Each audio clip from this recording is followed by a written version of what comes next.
Once upon a time. Welcome to Australian Book Lovers,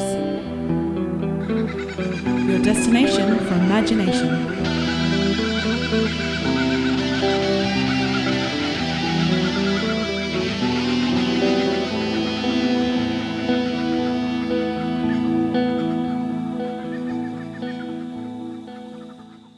Hello, book lovers. A big warm welcome to everyone for episode number 106. A huge thank you for joining us for the Australian Book Lovers podcast. As you know, our mission is to bring fabulous Australian and Indigenous literature that spans a whole range of genres to book lovers around the globe, and fantastic resources and information for passionate authors looking to write their next bestseller. I'm Veronica Strachan, aka V.E. Patton, science fiction, fantasy, memoir, children's book, podcast founder and host, coming to you from Wurundjeri Woiwurrung country. And I am delighted to say I have my fabulous co-host with me again. Go, Laurie. And I'm your co-host today. My name is Laurie Bell. I am a science fiction and fantasy author, Friday fictioneer, flash fiction writer, young adult and middle grade and adult writer, reader, and your co-host today for Australian Book Lovers, coming to you also from Wurundjeri Woiwurrung country. Excellent. And it has been a chilly sort of few days, and we're gradually warming up here down in south eastern Australia. But of course, you know, as we say now, Melbourne, which is the most beautiful city in the world, just that's a little reminder to Darren and I, who used to, you know, have a little to and fro. Yes. But miss you, Darren. Exciting interview today. One that I absolutely loved, with the amazing Eugen Bacon. And what a brilliant author, what a mind, a creative mind, and a person who has, you know, she talks about hybridity and duality and how comfortable she is now in her skin and being, you know, who she is. It's just fantastic. I just love listening to her. I could listen to her talk forever, particularly reading her poetry, which is just amazing. I've been following her online for quite a while now, and I just absolutely adore her work. Yeah, just brilliant. I first met her at Claire Roden had a book launch in readings in Carlton. Oh, wonderful. And Eugen was there, and she introduced me to her, and it's just fabulous. You just chat, and it's interesting when you get together with people who are of the same mind, like you and I think you won't be able to stop us talking, the same as Darren. We used to talk like way too long before we started. But it's like you kind of already step into somebody's life armed with all of, you know, a lot that you need to know about them, and then you kind of go forward from there. Yeah, absolutely. It's just I absolutely love this interview that you did with her, and I'm sure we will talk lots afterwards. Lots more afterwards, indeed, yeah. And just thinking about the groups, I know Sydney Authors Inc., so Conchita Santiago and Maria Freno, they, you know, I know Hayley Walsh gets together with people up in Sydney, and I know the Melbourne groups, Melbourne Writers Groups. Yep, they jump in as well, and was there an Adelaide? Oh, I can't even remember. I've seen so many great pictures of writer catch-ups online lately. Yeah. It's just fantastic to get together with your own folk. And, all those that understand the dramatics that we go through as writers. Yeah, which is fantastic. So keep your eye out on the social media for all of those kind of things. Let's get it right and go with the news.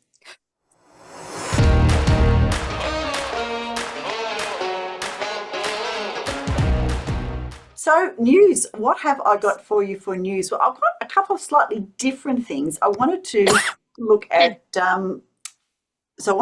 on Twitter. I actually follow all the libraries, all the state libraries, and they often have some good bits and pieces. And I know a couple of episodes ago we talked about they're doing school holidays. There's lots of stuff in the library to do.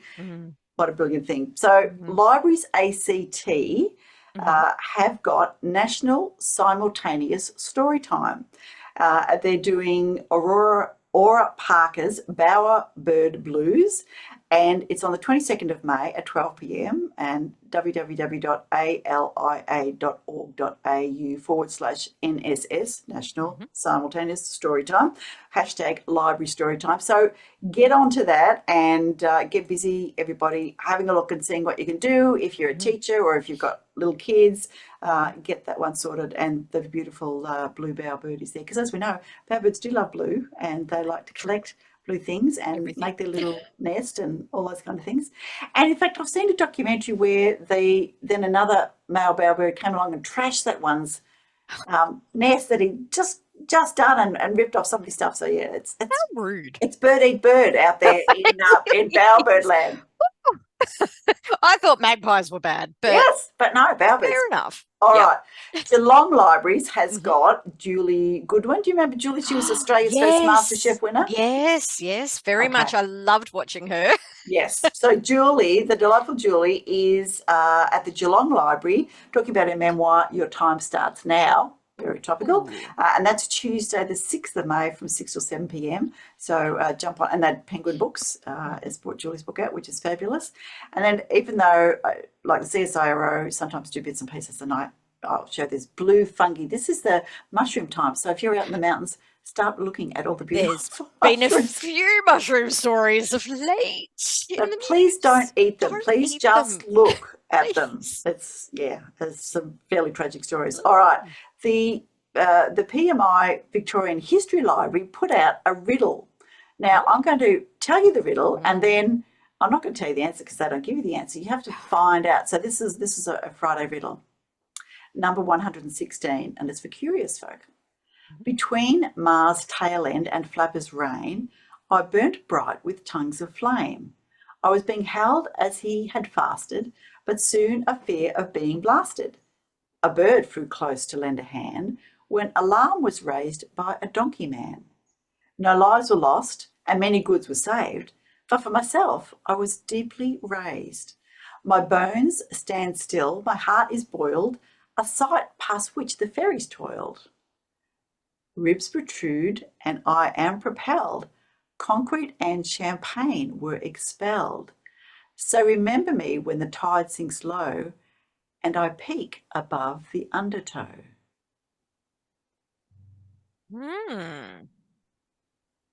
My mind has gone in so many different places there. I think if anyone does work out the answer, please at us on at Australia Books, because I need to know.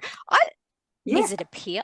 I reckon it might be a pier or a bridge. I've got a feeling it might be something like the Sydney Harbour Bridge or something, because bright tongues of flame when they're doing the things. See, it could be the Yarra River too, because you've got the casino with the flames that go up. Every hour. Oh, maybe? Yes. A bone stands still, my heart is boiled. Boilermakers. Anyway, a side past which the ferries toiled. See, that's why I think I'm thinking Sydney, but maybe. But then we get ferries down in Melbourne as well. We've got ferries in Melbourne. We do, yeah. Okay, so there's a challenge for you, everybody. I need to find that out. So please. Yes, please at us if you know it. What a fabulous riddle. Indeed. All right, the National Library of Australia, with 2024 marking 460 years since Shakespeare's birth, they decided to explore Christian Fredrickson's costume designs for characters written by William Shakespeare. So you can jump onto their website and enjoy a full collection of greatness. All the men in their skinny pants and the ladies in their beautiful gowns and all those kind of things. Fantastic. So there you go. One more, the PMI Victorian History Library, those devils who've just given us that riddle, they can now announce that their collection is now findable through Trove. So I don't know whether you've ever done any work through Trove, but Trove is the Trove is fantastic. Actually, I can do a little shout out to Trove. Yeah. So I have written a few short stories that have gone up. There's an Australian e-zine or e-magazine that is available, that is all Australian authors and narrators. It is at Antipodium SF, so it's antisf.com, where you can read every month. The wonderful Ion puts up every month a new magazine or a new e-zine Mhm. of Australian authors who have written a flash fiction piece between 500 and 1,000 words. Mhm. And there's usually 12-ish stories every month. And all of the archives are saved on Trove, including their podcasts, where I'm one of the narrators on their narration team, reading wonderful Australian short stories, science fiction and fantasy. And through Trove, they've got everything you can refer back to. You can read old editions. Trove is just marvelous for keeping track of Australian works. Yes, and researching history for stories and that kind of thing. I know a couple of our previous authors have done that kind of thing. Yes. One more, the Yarra Libraries, which is Victorian, they've got a catalogue of some fabulous, really old photos. And sort of, last episode we talked, we had Simon Higgins who talked history and all those kind of things. So if you're looking for images to kind of get you inspired and to see what the accuracy of Flash old fiction times, prompts. yes, all those kind of things. So head over to Yarra Libraries, and they've got, you can go to digital collections, of course, and find all their photos, which is brilliant. So there you go. There's just a couple of library things, and so libraries always have something happening on. So please support that. And I just had a shout out to a couple of little news spots myself. So the Melbourne Writers Festival, of course, is coming up in early May. So that's the 6th to the 12th, I think it is. Something like that, yes. Something like that. So that will be happening. So that's coming up. So get your tickets in now if you want to go see anything.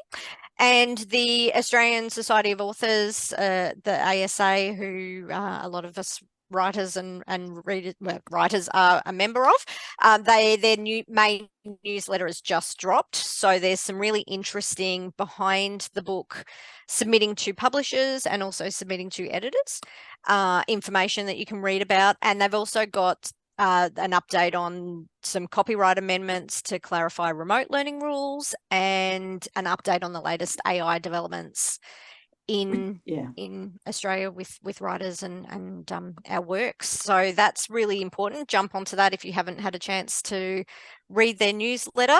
They've also updated, I've noticed that they've, so some information for Australian writers, they've updated their recommended rates of pay that now include not just virtual school visits and visits, but also pre-recorded talks. They've now got some recommendations for rates of pay for that, and also for sending across single-use files and some recommendations there. So authors, get on that and make sure that you are getting paid for your work. Yes, very important, because while people say it's lovely to do this for, it'll help promote your work, you go, but it won't feed my family.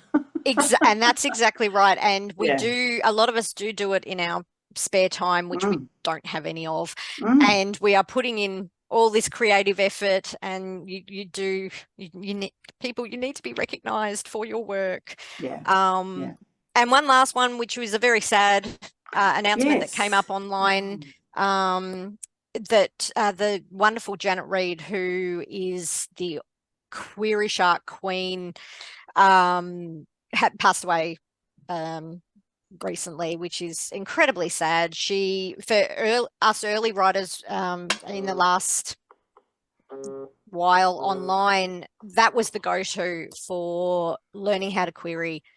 And for new authors, I still recommend everyone go to queryshark.com. That the information that's available on Janet Reid's website there for querying agents, authors, editors, publishing houses, it is a gold mine of information. It is a very sad loss for the writing industry. A lot of people shouting out on social media their appreciation of the effort she put in.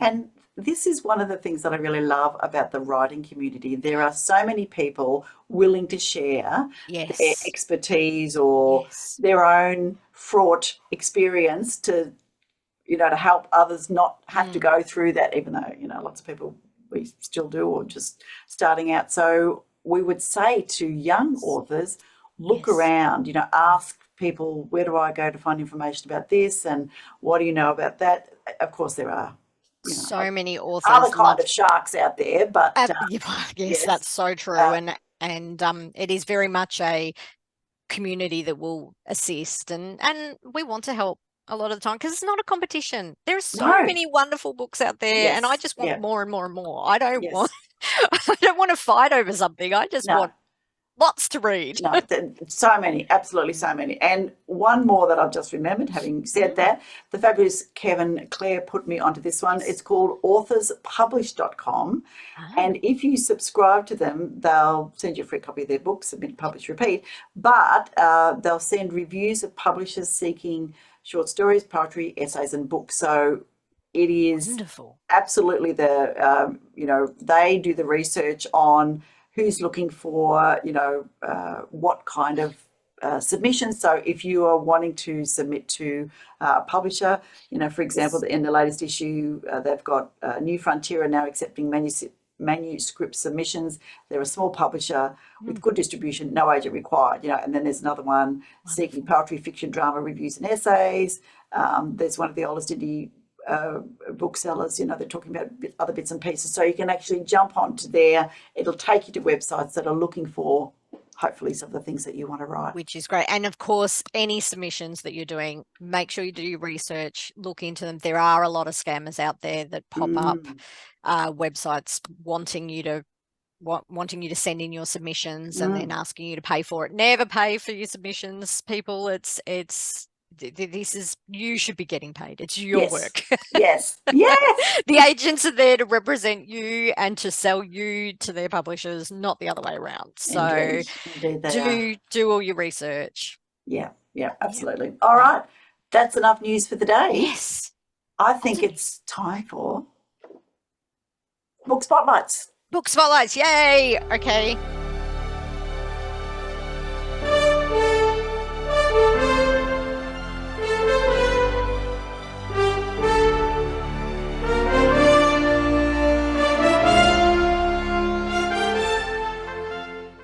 We've got quite a few fantastic book spotlights today. So we've got The Unexpected Heiress by George Mallory, which is a contemporary family saga. So let me tell you a little bit about that one. So the human spirit's resilience in the face of adversity takes center stage in The Unexpected Heiress. This enthralling family saga follows one man's journey from the horrors of a Polish concentration camp to the top of the Forbes Australian Rich List. Author George Mallory introduces readers to the protagonist, Abe Silver, who arrived in the lucky country with literally only a shirt on his back. Fast forward, and he is the founder and the majority owner of a multi-billion-dollar gold mining conglomerate, Poison Gold Limited. Not sure if I'm saying that right. I don't know whether it's the French croissant or something. Could be Poisson, yes. Yeah, I apologize if I'm getting that one wrong. Sorry, George.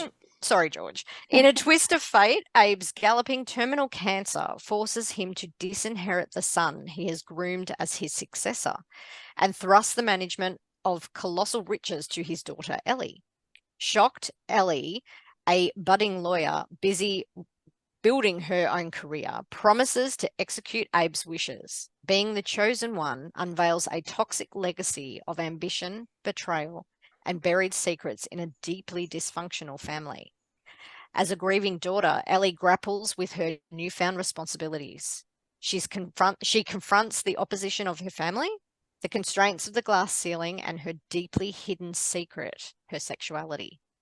Set against the iconic backdrop of Sydney Harbour in 2010, a time of scarce LGBTQ plus acceptance, Ellie's journey adds a poignant layer of complexity to this riveting rags to riches tale. So, family saga that absolutely is, and there's the Sydney Harbour. Maybe that's the is that coincidence or just odd that we were talking about the bridges the riddle. Anyway, completely different. Let's look at George's bio. So George is a storyteller who illuminates the human experience. He was originally born in Serbia of Russian parents and emigrated with his parents to Australia. He went to Lithgow High and then pursued an engineering degree at the University of New South Wales in Sydney.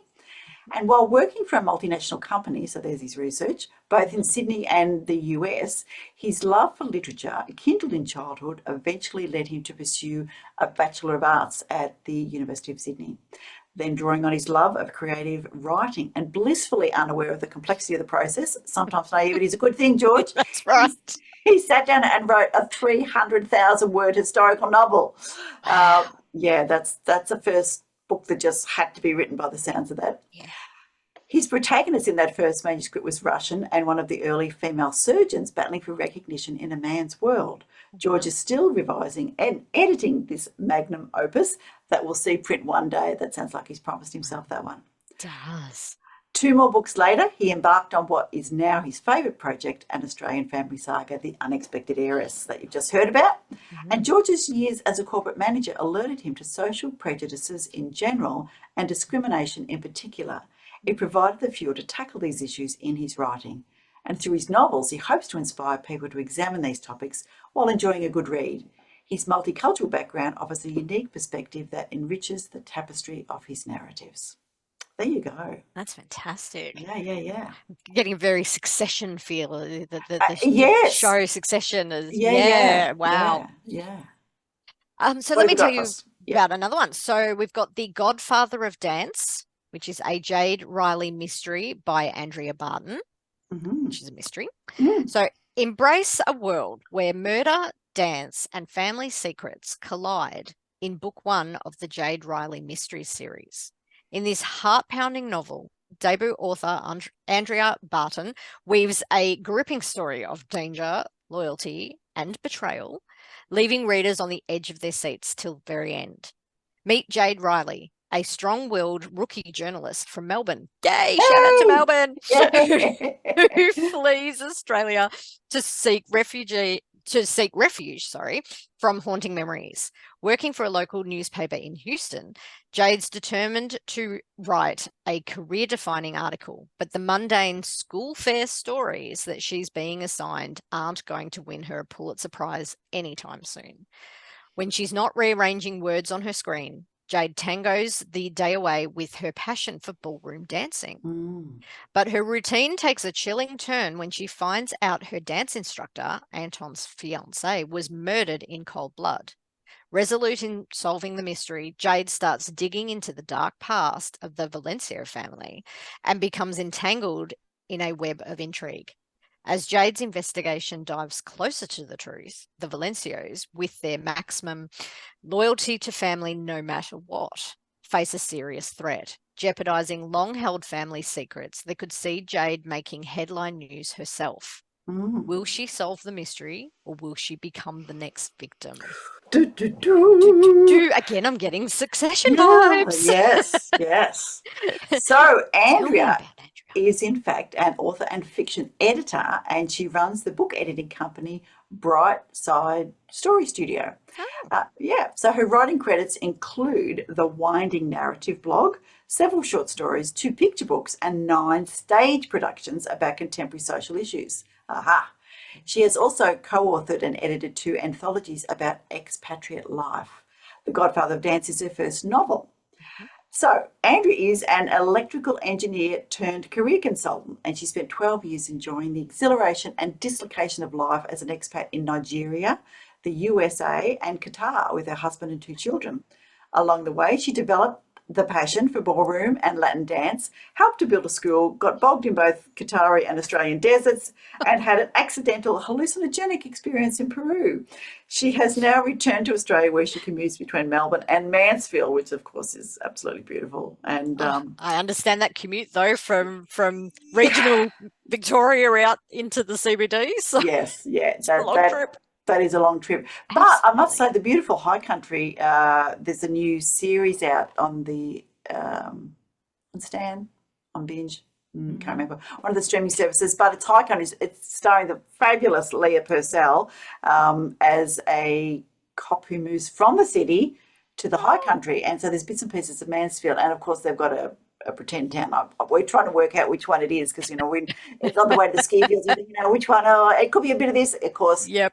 as in most good TV series, it's probably one street here and one street there and two houses here and three houses there. But anyway, it's very good. And the beautiful Victorian high country is really one of the And of course, stars. just outside of Mansfield is Bonnie Doon, which appears in so many good Australian movies. So yes. And I might say there's a slight reference to the old Bonnie Doon in my second book in the the Oprah Grandma's Chronicles. Yeah. I love Bonnie Doon. Come on, bring it on. I need to read it. Yeah, I didn't even change the name of the because mostly you change the name to, protect the people up there. But anyway, give us another book. Book 3. Yes. Okay, we've got To the River by Vikki Wakefield, which is a psychological thriller.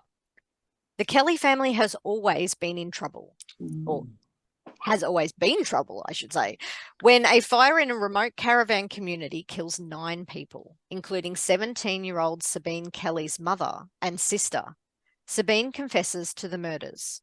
Shortly after, she escapes custody and disappears. Recently made redundant from marriage, motherhood, and her career, journalist Rachel Wiedemann has long suspected Sabine made her way back to the river. Now, 12 years after the caravan murders, she has the time and the tenacity to corner a fugitive and land the story of the year. Rachel's ambition lights the fuse, leading to a brutal chain of events, and the web Sabine weaves will force Rachel to question everything she believes. Vikki Wakefield's compelling psychological thriller is about class, corruption, love, loyalty, and the vindication of truth and justice, and a brave dog called Blue. I can't wait for the brave dog called Blue. I reckon that's good. Love it.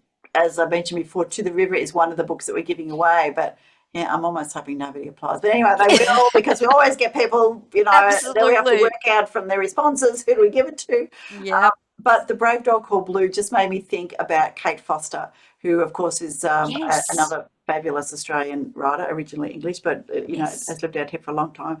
And she almost, without fail, has a beautiful dog in her books because she loves her little doggies.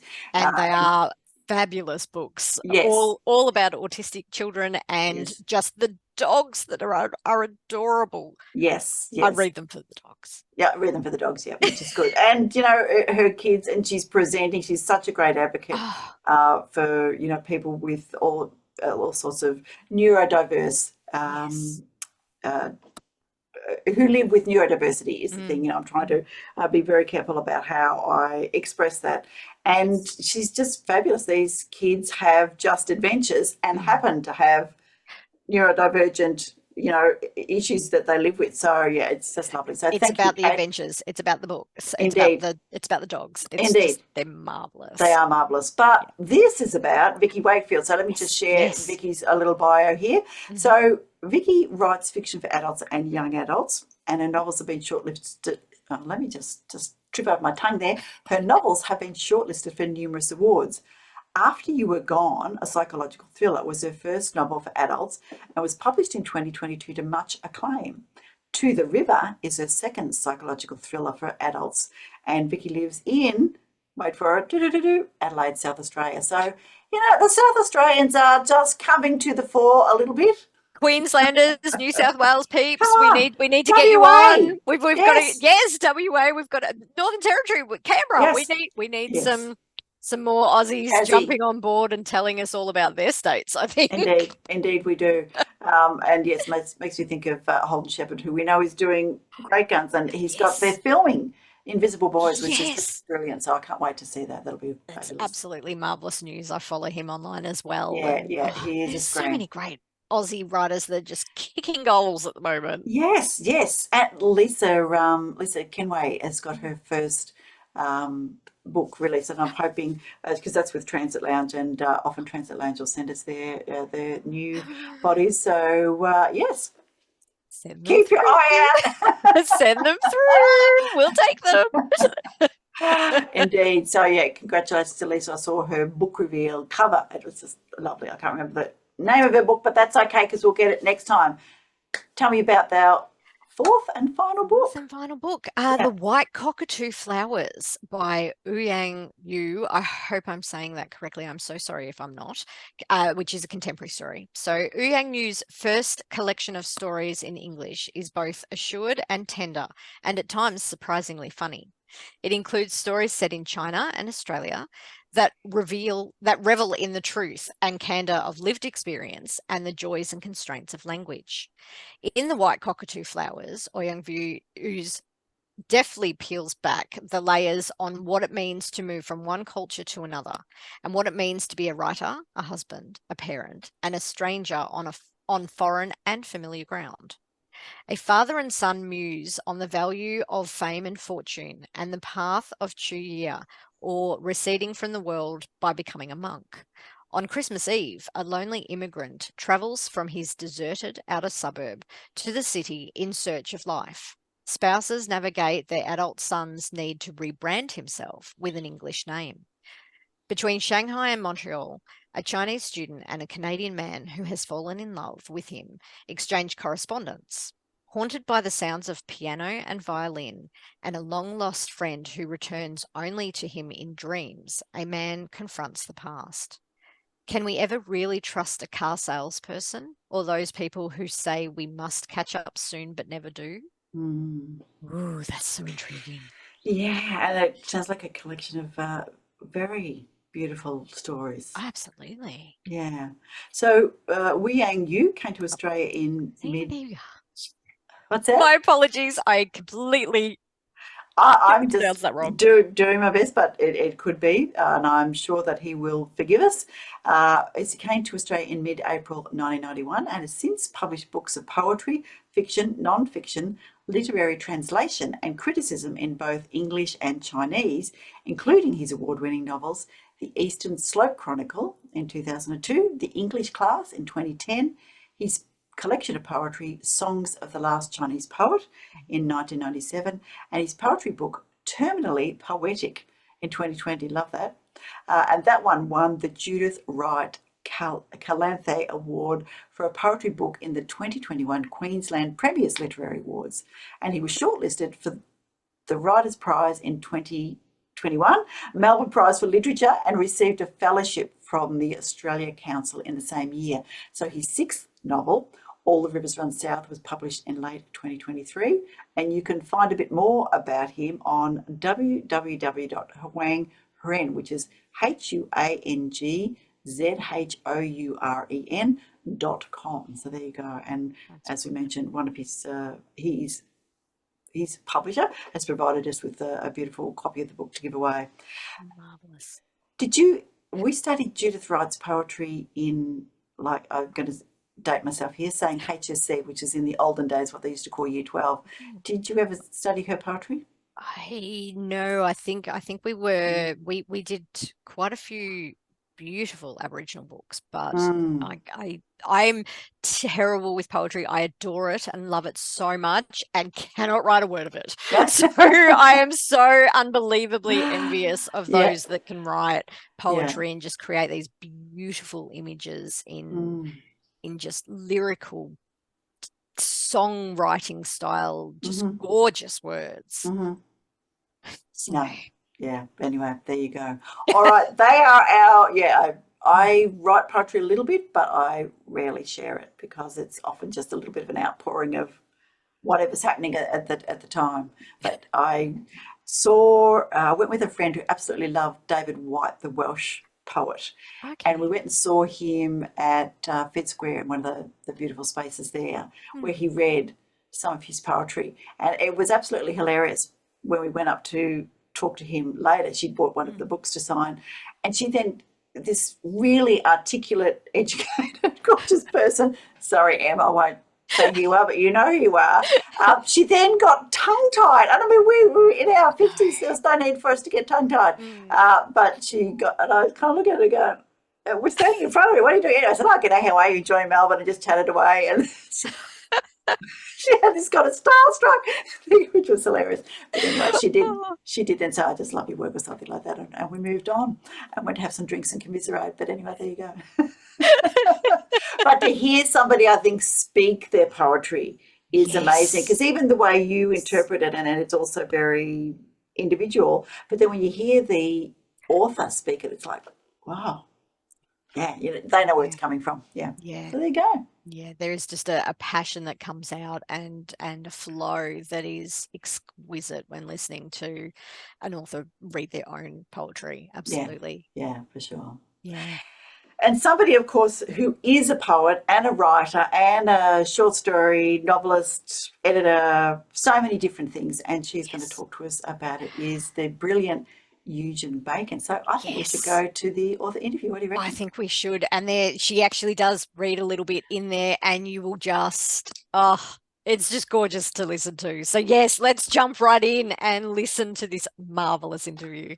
And we'll see you. Don't forget that this is one of our, actually, I think it's almost the second last one where Yes. we don't have video. So please just enjoy the slides that we Grab a just, cup of tea, oh, get a cuppa, grab a coffee. keep listening. Yes.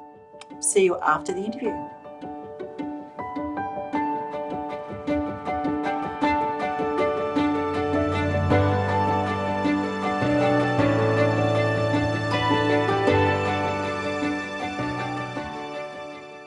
Book lovers, it is a very chill winter evening, but I am delighted to be able to warm you up with some conversation with Eugen Bacon. Welcome you. I am here as always on Wurundjeri Woiwurrung country up in the Macedon Ranges. Where are you coming from today, Eugen? Yes, I am African Australian. The one is not exclusive from the other.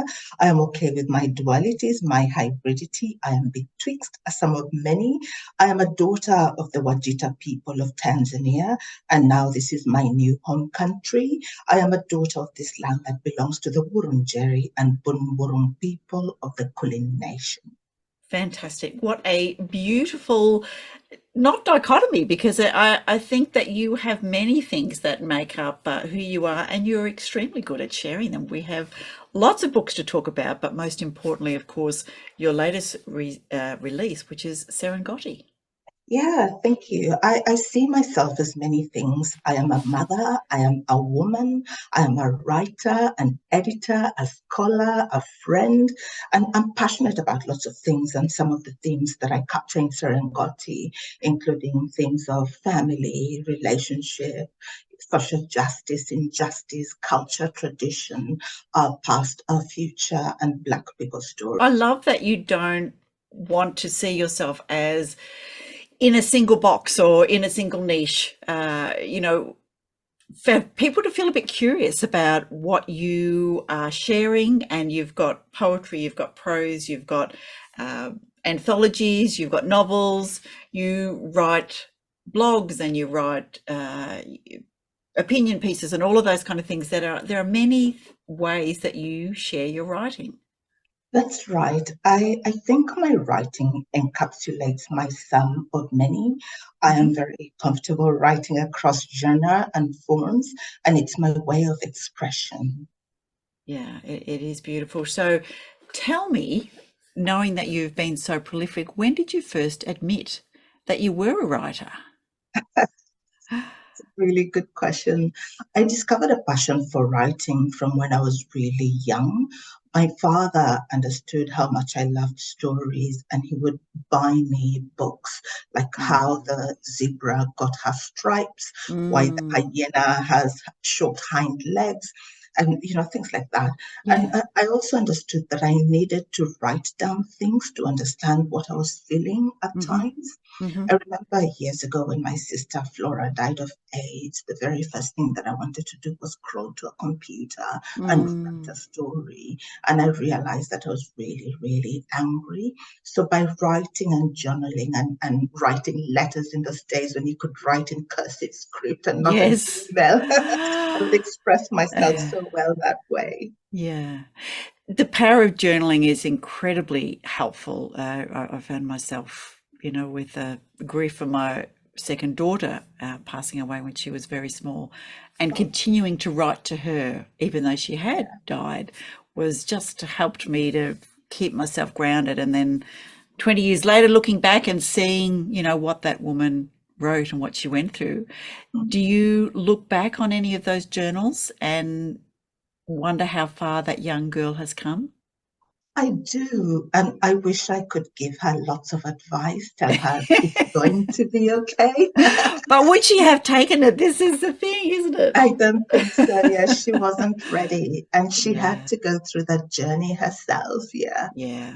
As well as the stories that you read, I know that you have a great literary mentor and inspiration. Can you tell us who that is? That's right. Toni Morrison, and I've Yeah. never met her, but Mm, reading her books was for me very educative.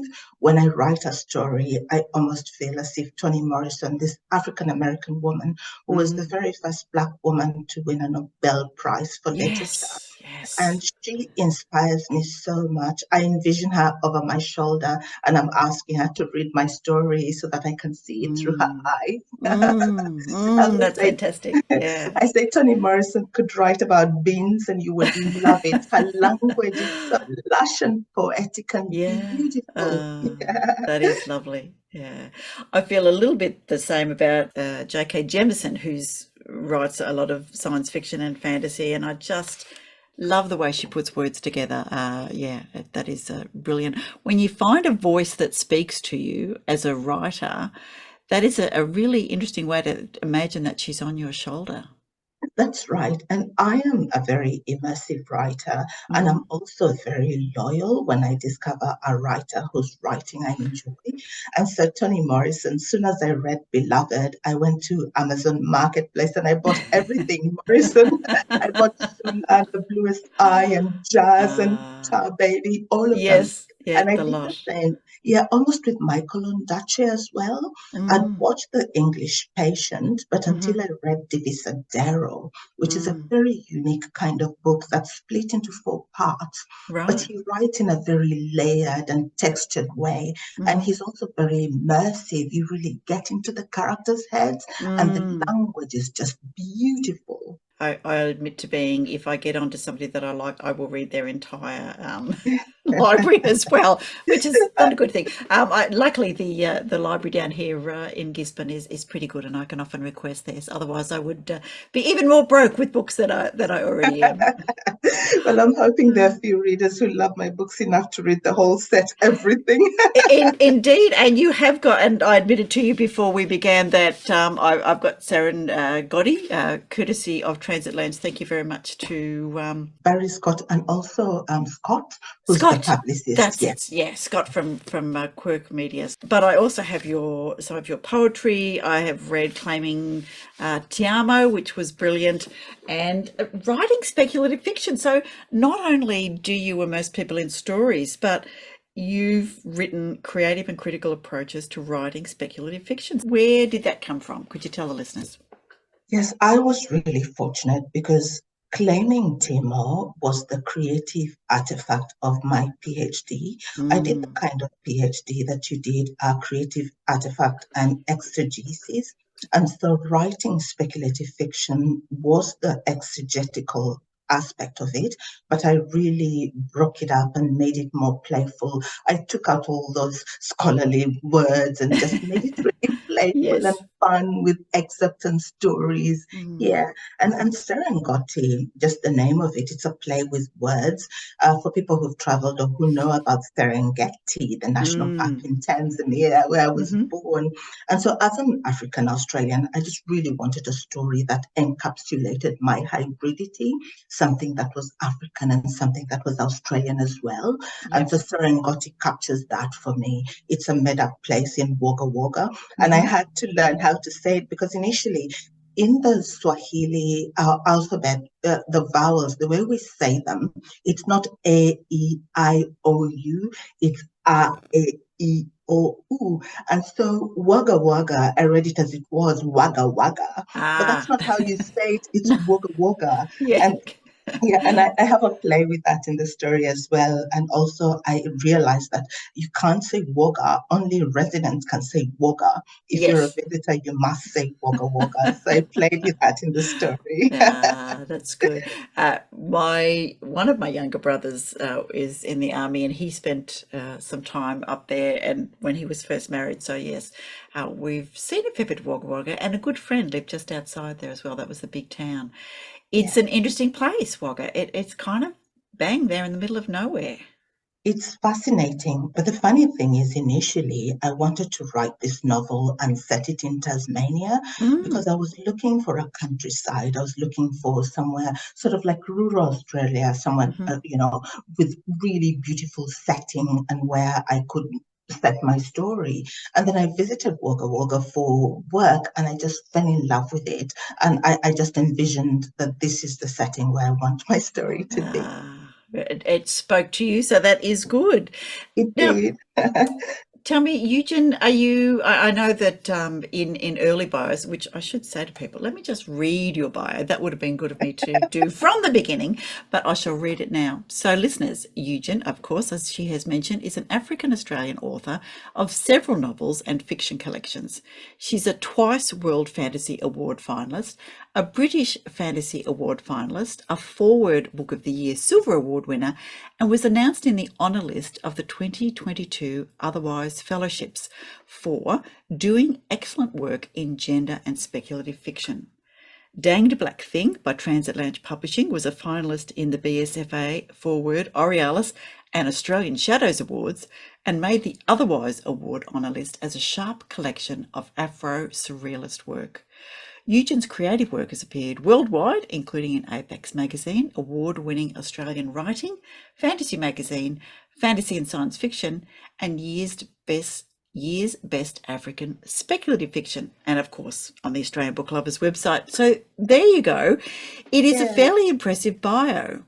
Oh, thank you so much. It's actually a little bit embarrassing hearing somebody read it out. And I think the creative space where I tell stories is literary speculative fiction. Yeah. It didn't always start this way. I always loved literary writing and the poeticity.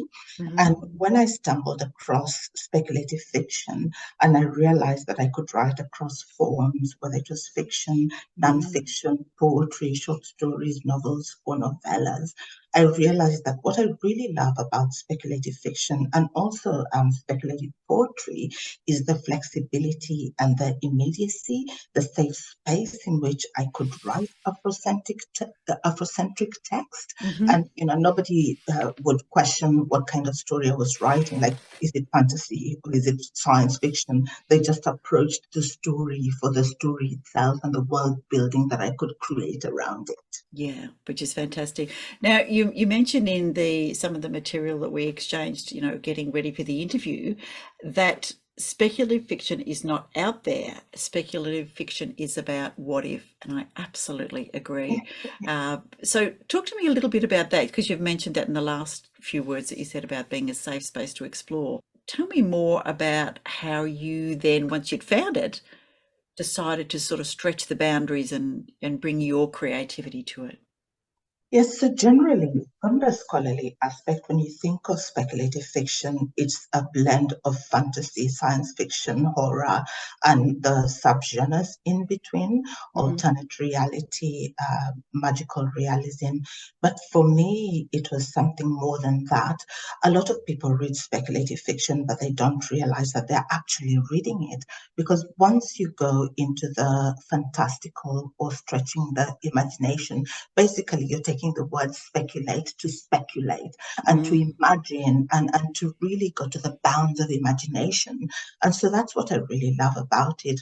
And I hadn't even realized this, but from a really early age, I was learning speculative fiction. Like when all these stories of why the zebra got his stripes and all these things, why the hyena had short legs. When you think of it, it's also very speculative because you're personifying animals. And in the African tradition, it's very rich.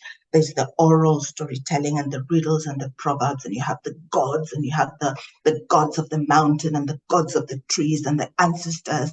And so you believe in this. You have spirits, and you even have animal spirits. And so there's a lot of speculation in it, but people don't realize it.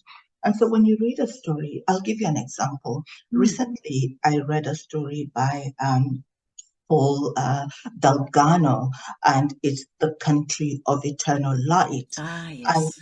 the publisher is not marketing it as speculative fiction, but Hmm. by Jove, it is so speculative because it is in effect a ghost story. Yes. And there's a lot of speculation in it.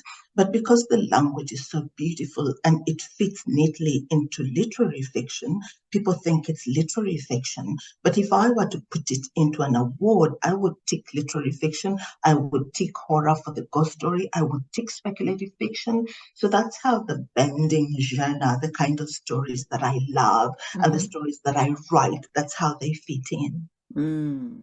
Very nice. Let me share with listeners one of your pieces from Picaro Poets. So Eugen Bacon, Her Bitch Dress is the name of the collection. Yes, a chapbook. Yeah. But I'm just going to share one part of Eros, and it just struck me because, completely differently, I've been rewatching The Expanse, which is a science fiction, because to get some background research, she says in inverted commas, for a story that I'm writing. So number one, he said, "For you, my phone is 000. Call me anytime." He said, "For you, my world is a spiral galaxy, imbued with a sparkle of stars in a shimmering mist, and I dream in twinkle and sputter, every colour of the spectrum. And I forget about the monkeys that run this country," I said. "For you," "and I forget about the monkeys that run this country." I said, "For you, I'll never come home from a rough day at work, tackling imbeciles and cholerics, my head pounding like a sledgehammer, and want to crawl into a bottle of Madeirized wine, pulled 3 for the price of 1 from an on-sale rack." I said, "For you," and pressed the jingling trio of keys to the palm of his hand and closed it into a fist and gazed at his round, wide eyes.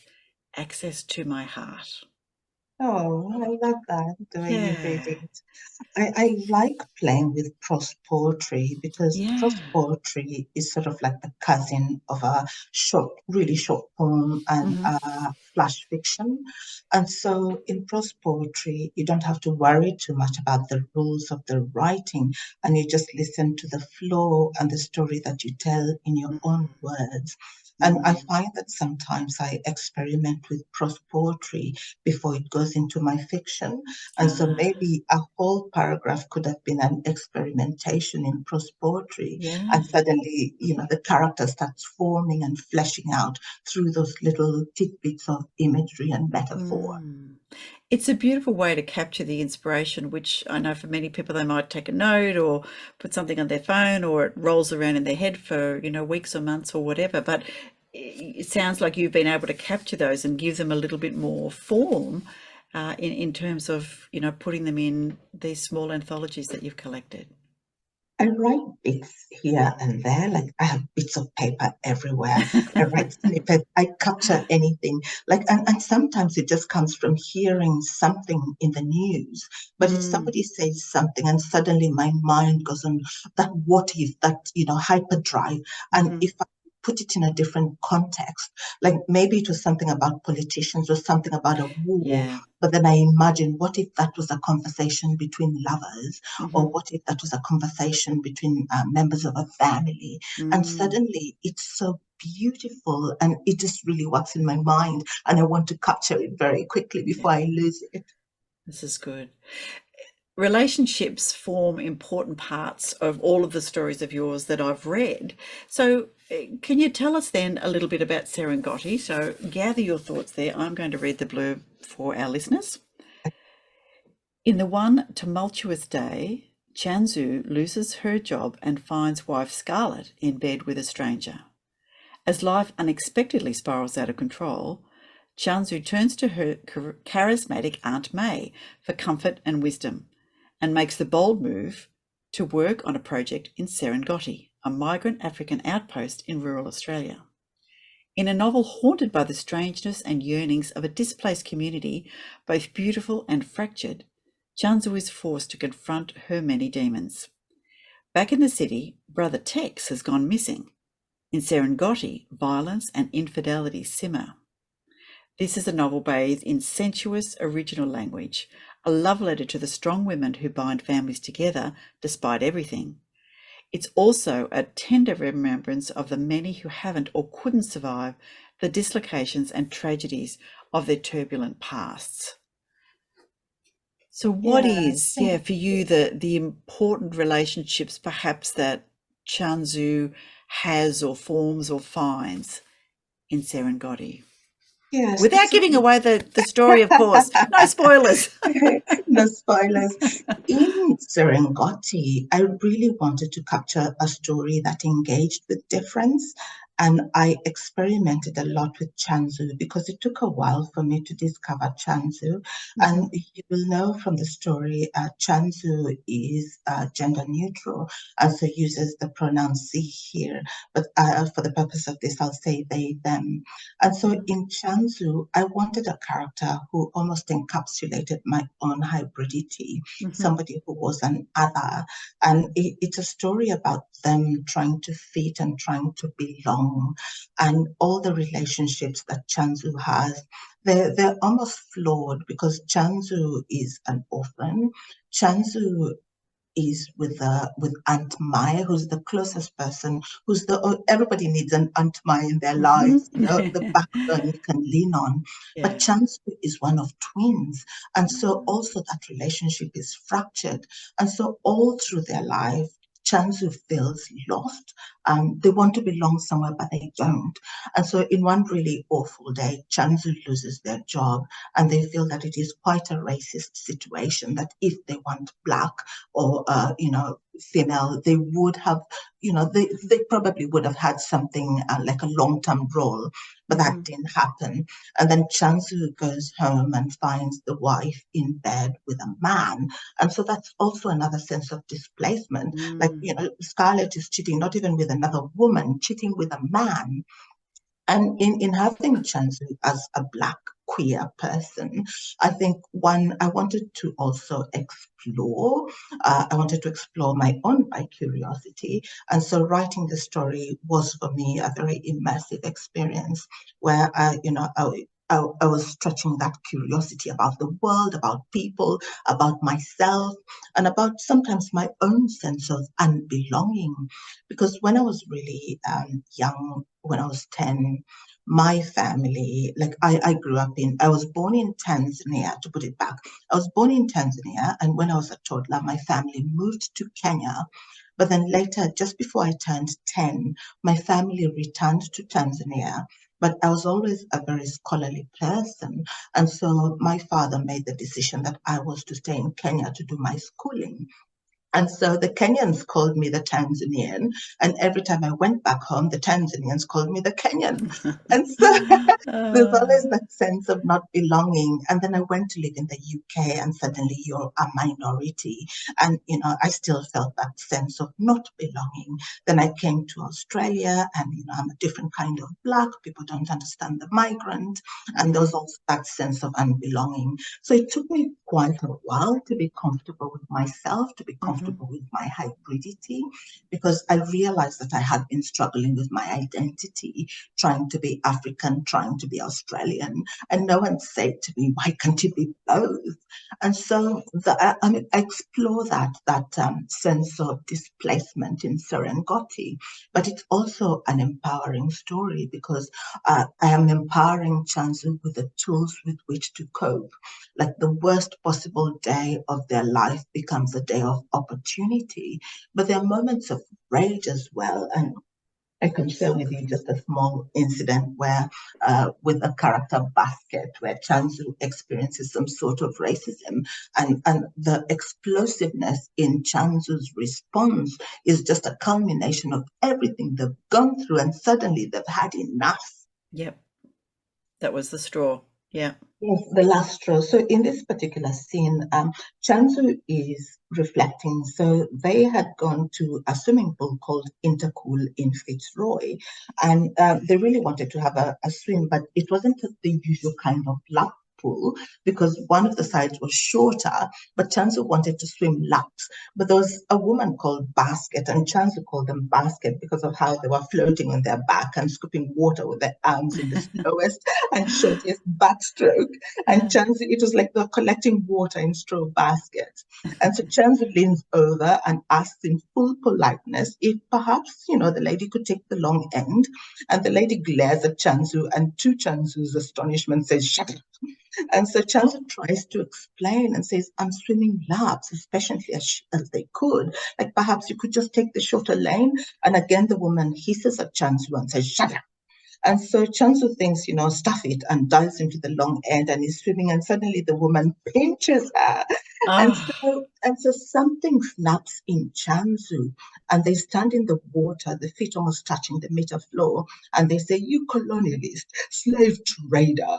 And it ought to have been funny, but it wasn't, because Chansu is really, really angry, and combining these two historically averse yet equally suffocating words, like "you belong in a jail of colonialists and slave trader." Like the rage, it was an explosion. Suddenly it was too much. So much to explore in your work, so much. Tell me, are there any secrets hidden in your writing? I think for starters, I do have a model of writing a novel because I am basically a short story writer. The short story is my sweetest spot. And so how I write a novel is that I hide little short stories inside. And so a character story could be a short story in itself. Maybe a whole chapter could be a short story in itself. And I have little vignettes, and that's where you have the little cross poetry inside. You have little chapters, and that's how I can maintain the intensity across the novel. Like people look at it and they wonder, how do you do it? But it's because I've hidden little stories, and I write the novel story by story, and then I layer it and texture it, and that's how it works for me. And other people find difficulty in writing, in divorcing themselves from writing as short story writers and then writing novels. And you can see a distinct difference in their short stories and in their novel writing. Like they're better in one than the other. But I think because I integrate them, my novels are almost like my short stories. They still have that immediacy, that intensity in them. And the other thing is, because of my duality, and I am now comfortable with my hybridity, the self and other, and the more I write about Black people stories, the more that I feel comfortable with myself. It's almost like coming out. And so in Serengoti, I do intersperse some Swahili words, like the exclamations, "Ayi Pampula," which actually means nothing. It's just an exclamation, or "Ayayaya," which is just an exclamation. But then also the names. This is where some of my African culture comes in, because in the African tradition, naming is very important. You think very seriously what name you're going to give someone. So when you have a child, say if they were born in a time of trouble, you might call them Shida, which in Swahili means trouble. Or if they were born at a time of fortune, you might call them Bahati, which means luck. And if I told you that my name is Kurwa, already you know that I am one of twins, and that I came out first, because if I was Dotto, I'd be the second twin. And if there's a Shija, it means that they are triplets, and Shija was the last one. And so names have meaning, and that's what I've tried to integrate in the story. And so even Aunt Mae, the intimacy of the name, although we're saying Aunt Mae, Mae in Swahili or in Bantu means mother. So it's like Aunt Mother. Just layers and layers. I was thinking, it reminded me of a friend of mine who was Swiss, and she had a child with a gentleman from Kenya, and they called their daughter Surema, which surprise. So I think she was a surprise for both of them, which is beautiful. And the worst thing is to discover your name is Majuto, which means regret. Yes, that's perhaps one that you feel a little cruel. Which, like perhaps in English, it might be someone calling somebody John Johnson, or Richard Richardson, or just not thinking about what children and the rest of their community would do to that name. And so, yes, naming is incredibly important. Yeah. It is, yes. Yeah. Tell me, what are the best responses that you've ever had for your writing? One of the things people really love the poeticity. Hmm. I think I write for myself, and basically I write the kind of story that I would love to read. And when I go back to the people who inspire me, like Toni Morrison or Anthony Dua or Michael Ondaatje, or when you think of their writing, it's very lyrical and very poetic.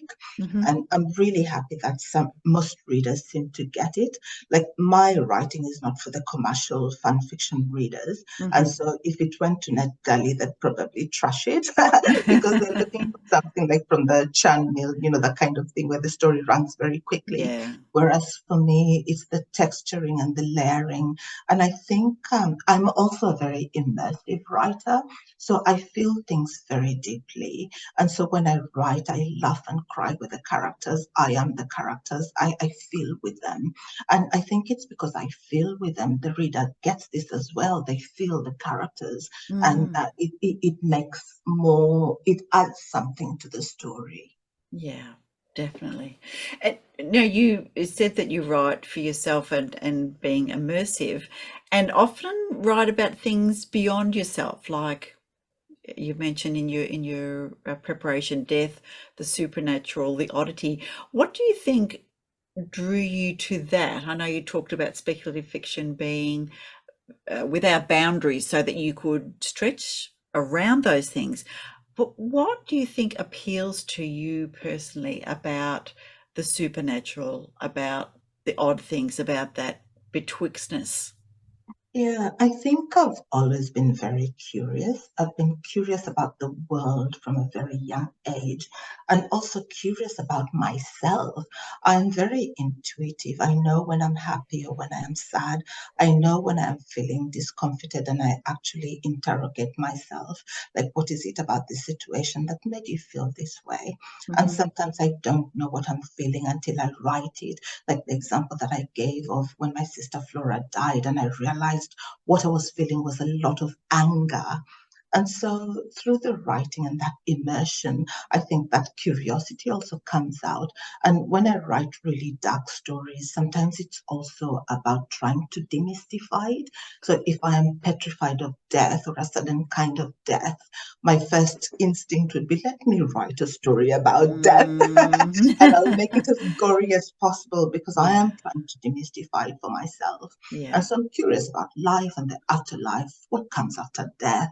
Are their spirits, our ancestors alive, and that kind of thing. So it comes through my speculative fiction, all those what if questions, Mm. like what Hmm. if there was more? What if my father is leaning across my shoulder as I write? And I've actually written a story in my collection, Damned Black Thing, called Swimming with Daddy, where Hmm. my father is there, and I bring my parents to life. I bring my family to life. I bring my dead sister to life.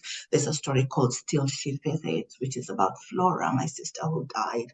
And so it's that curiosity that keeps coming. And also, because I feel things deeply, I have a deep sense of outrage against social injustice.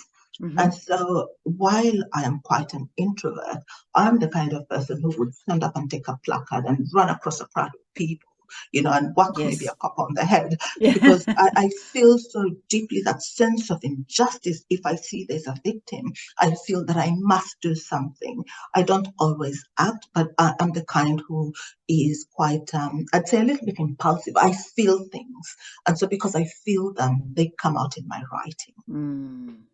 Yes, I'm just contemplating all of the things of yours that I have read, and they absolutely do make you feel. And it can't be read, as you mentioned, just rushing through. You can't rush through. And I am a very fast reader, but I know that when I've read your work, I need to sit with it and I need to read it slowly and carefully because there is so much in every word. That's right. And that's what people say to me, that this is your work needs time. You can't rush through it. And because every sentence means something. And I write in such a way that I don't like waste. I want everything to mean something. And one of the examples is in my African Australian collection of short stories called Road to Whoop Whoop, that was published by Meerkat Press. And so here I also explore a range of themes. And in one of the titular stories called Road to Whoop Whoop, a couple's discord manifests itself in a tense ride and a car crash, and the spectre of a man disintegrating limb by limb even as she drives. And just the whole except introducing the story, like she lives out whoop whoop, a no place filled with ghosts, a mirage of memory in the middle of nowhere, the back of beyond, and loved by the camera, who stands a chance. And so I love exploring this way with my writing. And one of the things, actually, I'll tell you something really interesting. I am a member of an African collective who have founded what we call the Sautiverse. And Sauti comes from the Swahili word which means sound or voice. And it's a world that borrows from sound and rhythm to bring to fore matters and themes like climate action and social injustice and poverty and disease and poor leadership and the power of community and mentorship and all this. And so in this particular world, one of the stories that I wrote, it has 5 different planets, and the planets all have names that have meaning. And so Ekukwe is an echo planet, and it comes from the Igbo word that means ukwe, which means song. So there's a lot of song in this world. And Orinorin is another planet that comes from the Yoruba word that means orin. And there's a planet called Pina, which comes from the Setswana word that means song. And there's a planet called Wimbo, which is from the Swahili word that also means song. And another planet called Zephany from the Amharic word, which Zephany, which means song. And you can see it's quite cross-cultural. We've brought quite a lot of different cultures into a unity. And so in one of the stories set in Ekukwe, the Echo Planet, Sherlock Holmes is a Black woman named Sherlock Holmesy, together with her word, who's an orphaned child, Watson, but now named Wawatison in short Wawati. And so in Ekukwe, the echo planet, everybody has an echo and they have an aura, but something is happening and Sherlock Holmes must solve this mystery of the vanishing echoes. And so you can see how we can use speculative fiction, like I am taking a familiar story of Sherlock Holmes and familiar characters like Sherlock Holmes and Watson, and really making a paradox, subverting them. So Sherlock Holmes is a Black woman and Watson is a child. And so you choose to hear a different protagonist. And I love this kind of storytelling where I either take folklore or something and just subvert it, write a different kind of story. It's quite playful and fun. It's good, and also to challenge the status quo. And colonialism has had, of course, an incredible impact on the arts and literature and writing in particular. What I love about stories these days, that there's so much more space to celebrate diversity in gender and race and age, and the channels for stories and the way stories are presented, so many beautiful ways. And I think about the times, when I was a child and the library was, coming from a large family, not so many books, but lots of opportunity at the library. But that is just such a short part of what is now available for people to tell stories and to see themselves in story and in the arts. That's right. And I like to think of the writer as an agent of change. And through storytelling, there is a responsibility. And so we can initiate and carry on in a safe space important conversations, and especially on difficult topics. And so if I take something really drastic like rape or something like racism and put it in a speculative fiction story, one, it's in a digestible form for the reader to understand it, but also they can relate to it. And you write it in such a way that you equip the reader also with tools, to be able to combat this and to be able to work through this. Yeah. Yeah, that's very good. All right. Let's be a little bit more prosaic. Tell me about your writing process. So, are you writing full time or do you squeeze it in between many other things? As you said, you have a son, and I'm sure he demands a little of your time. Not even that. I am such a multitasker because I write. I'm also an editor, so I edit. I'm Ah, also a reviewer. I have a day job. And so I have a full life. And I've taught myself to steal time, which means ah. that I don't even really have a writing time or a writing space. Like I Mm-hmm, do have the workstation where I write, but mm-hmm, I write my stories across the day. Like I have a mm, little notebook, and anything that comes to mind, I jot it down. And so I think I write in my head as I go. With the short story, I am more of a pantser. I mm-hmm. like to be experimental. I like the story to shape itself, the characters, because I feel them so deeply. I want them to tell their story. And sometimes the ending of the story surprises even me because I had no idea it was going there. But with a novel, I've taught myself to be more structured because otherwise you might end up with a runaway plot. Mm-hmm, mm-hmm. And a And so series at of least, 5 books.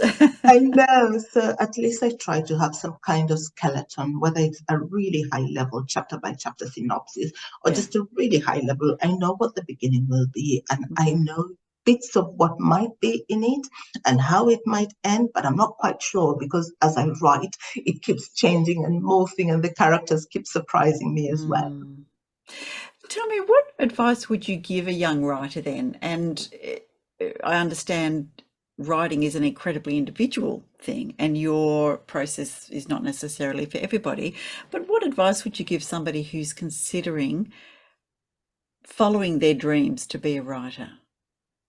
I think the very first thing I'd say is believe in yourself. It's almost like somebody saying to you, love yourself, because if you Mm, don't love yourself, how do you expect others to love you? And so you have to believe in yourself. And I think it's something that really told me from an early age. I can't tell you how many rejections I received when I was writing. When I started off writing, I could build a whole shrine, a whole palace of rejections, but I didn't. And so, ah, because I believed in myself, some of the works that were actually rejected earlier by publishers were accepted by those same publishers because I believed in them so seriously. And mm, so I would look at the rejection and I would recraft the work and refine it and hone it. And sometimes I would send it again, like writing speculative fiction, one of my first books to be published. I'd sent it to Macmillan and they'd rejected it. mhm. And so I reworked it and I cleaned it up. And then I sent it again. And one editor said, oh, hold up. I think I know somebody who might be interested in looking at this. And that's Ah, how they looked at it. And yeah. when you look at publishers like Transit Lounge Mhm. Publishing, they rejected a few of my early books, but I didn't give up. Like I just kept believing in myself. And one day I sent them down the black thing and they Mhm. replied with a contract. Ah, beautiful. Yeah. So I would say believe in yourself. But the Yeah. second thing I'd also say be patient with yourself because sometimes when you write a draft and you write your first draft, if it's not interesting enough to you to give it a second read, then it's not going to be interesting enough to anybody else. Mm, So you need to give it a second read, look at your drafts, refine them, just edit, edit, edit, mhm, get it to the best level that you can before you start sending it out. And you can also surround yourself with trusted people, trusted mentors like I did with Toni Morrison, or mhm. even real people, and not just like a family member or your partner and say, what do you think of this? And they say, it's great. Yeah, that's not what you want. You want somebody who will look at your work seriously and really tell you how you can help to bring it out to the best form of itself. Because yes, family can be lovely, but not so helpful in producing a quality piece Not of at work all. Yeah, they necessarily. say I love this story. I love it so much. And that's it. It doesn't tell you Yes. anything. So what did you like? Did you like the character? Is it the character arc or the plot or how it starts? What exactly did you love about it? And they can't tell you that, oh, it's such a great story. It's so good. Yeah, I think they just love that you did it and they're very proud of you, which is important. Final words for any potential readers or writers out there. What do you think? Yeah, I think I would say speculative fiction is not something that's out there, something beyond you. If you have to think that we've just come from a really dystopian world with a pandemic, and speculative fiction is about what if. It allows this really safe space where you can explore things, and sometimes you can explore things you can't speak out loud. But in writing speculative fiction, you can also be very creative. You can go places. So when I teach speculative fiction and when I teach classes, I really encourage the participants to explore. Just let yourself go. Take yourself where you could never imagine yourself to be. And it's all about, the world building, how you choose to invite your audience into your story. All very good final words. Now, if we are looking for you on social media, what is your recommendation? Website, is that the best way to find you? My website is the best because it has my books and you can click on them and find where they are available. At the moment, it used to be Twitter. It still is Twitter, but now it's X. And Yes. a whole lot of people are running away from Twitter. I've realized that people are going to Threads and there's also Blue Sky. There are lots of things, Yeah. but I think the most reliable to find me is my website at eugenbacon.com. Yes, which is EUGENBACON.com. So eugenbacon.com. And of course, if you're looking, you can type Eugen's name or book, Serengoti, into the search bar on Australian Book Lovers and you can find her there. Eugen, thank you so much for spending some time with us and working through your curiosity and your creativity. And best of luck with Serengoti, which has just come out this month. So I hope it is flying off the shelves and many people are diving into Chanzu's story. Thank you so much. I have been fortunate with the critics and the newspapers seem to be adoring it. So Excellent. recently there was something really good in The Age and in The Guardian, and I'm happy. And I'd also like to really thank small press like Transit Lounge Publishing, who helped to bring out quality works to people. And so I'm really grateful to Barry Scott of Transit Lounge Publishing. Very good. We are happy to support that, particularly small and indie presses. There are many more than just the big four out there, and although they're all doing good work. So thank you very much. Take care, everybody, and bye for now.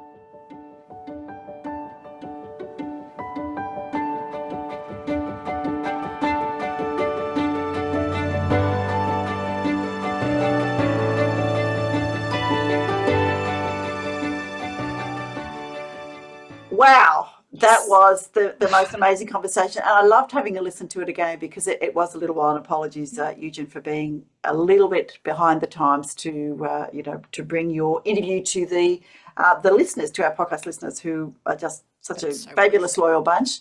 But what a conversation. Oh, absolutely marvelous. I just love listening to Eugen talk and reading her work.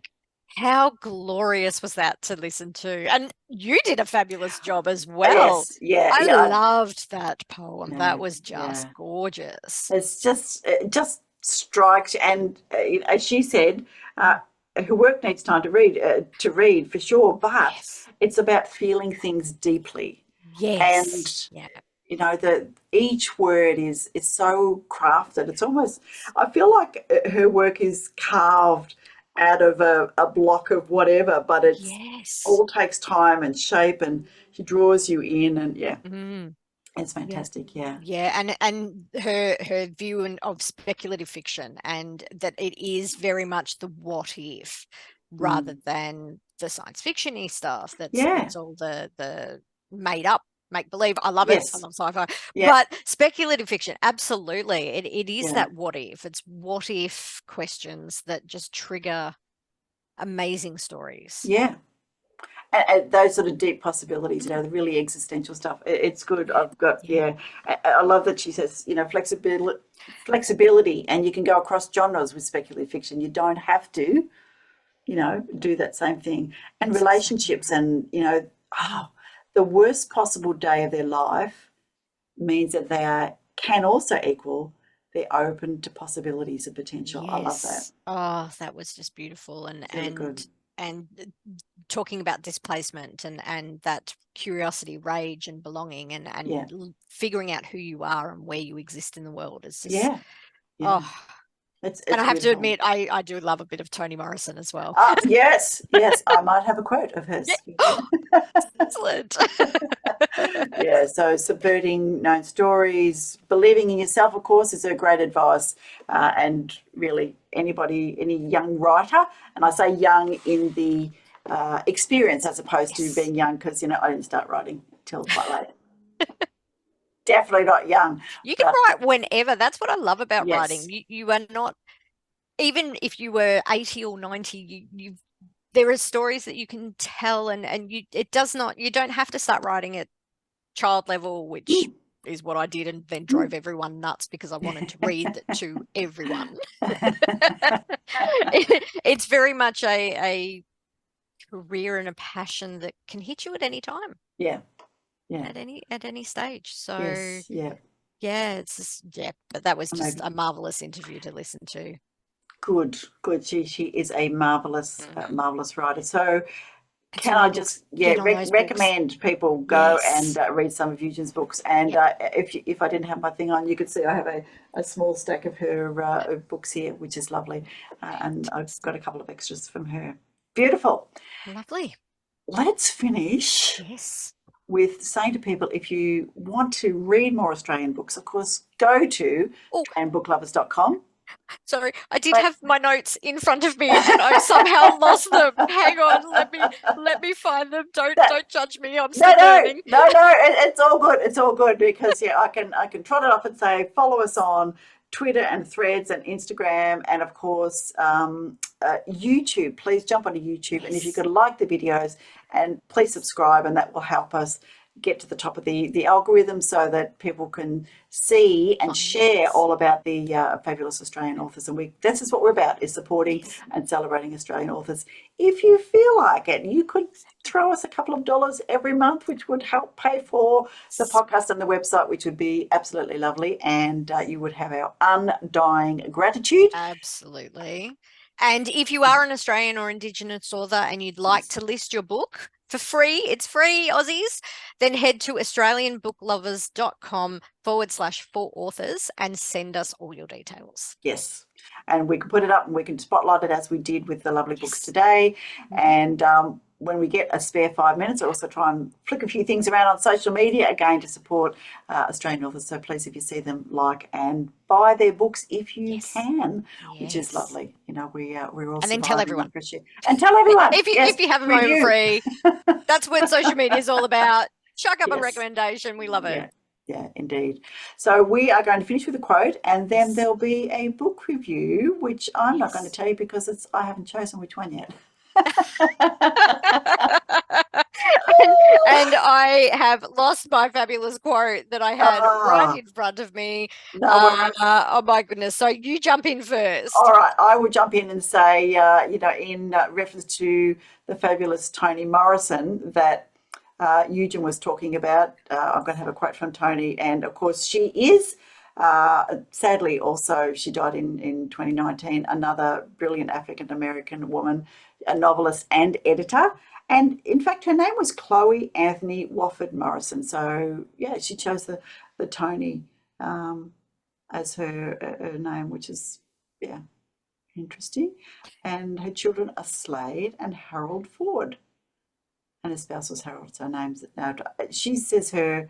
Oh, it's written here in Wikipedia. James Baldwin, her influence by James Baldwin, Zora Neale Hurston, William Faulkner, Doris Lessing, and Henry Dumas. But there you go. All right. Have you now found your note? Have I filled it nicely? Okay. You have filled beautifully. So she has many beautiful quotes about writing, but I really love this one, and it sort of twinged my mind thinking about the interview with Eugen. It is what you don't write that frequently gives what you do write its power. Ooh. That is very fitting with the wonderful Eugen speaking today. It's Yes, yes. yeah, it's that craft, the crafting of the message with Yes, oh, and all of the experiences and all of the Mm. way you live and who you are yes. that bring what you write its power. Yeah, I love that. Mhm. Yeah, That's fantastic. that's a goodie. Big Yeah. up for Well, us. I've gone completely unrelated to everything, which is quite usual for me. So I actually have a quote from Alana Huffman. Mm. I feel like science fiction is so much more mainstream now than it has been. And I feel that's because technology has caught up to us. Mm. And so I think that fits in with that that speculative fiction as well, that it's Yeah. it's more the what ifs now. It's what if this happens rather than can we create a ability to talk to ourselves with a small device and talk to our friends and tell the world what we're doing and what we ate for breakfast. Yes, yes. Yeah. So it's very much, I think science Yeah. fiction might be moving into more speculative fiction now because we Yeah. have caught up with science. We need to reimagine future and get technology and Yeah. because you can see it. You can see. Then again, I saw a Boston Dynamics robot trying to sit up during the week on social media, and there is still a lot of science fiction to come, Long way I to think. go. But I Not also as think it's smooth as we catching up to imagine. us very quickly. Yes, yes. It's a bit And maybe scary. going in different directions too. As you know, we've talked about AI and bits and pieces. So yes, yeah, watch this space. Yeah. I think that's why I write AI that has more of a attitude and a Yes. personality. Yeah. It's not that helpful, to be honest. There you go. Oh, There you go. dear. All right, we Oh, need no. to Yes. remind people for one more thing. What is it that we need That's to right. remind We people? need to remind everyone to read more more Aussie Aussie books. That is lovely. Thank you so much for listening to Yes. episode 106. And please those stay watching. tuned for the review. And for Yes. those watching, yes, listeners and viewers. We have to Viewers say viewers now. I Yes. know. Right. Okay. And please stay tuned for the review and check out the website and just enjoy.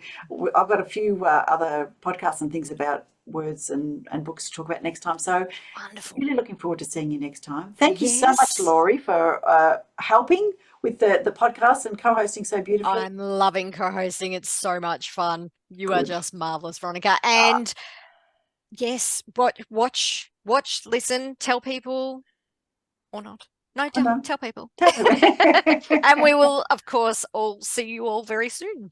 Yeah. Bye for now. Bye for now.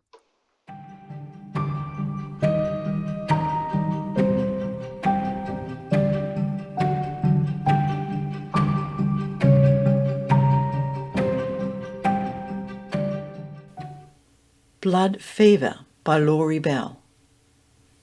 Bell continues to surprise and delight with this new sci-fi action thriller. I've read several of her books now, and her storytelling is brilliant.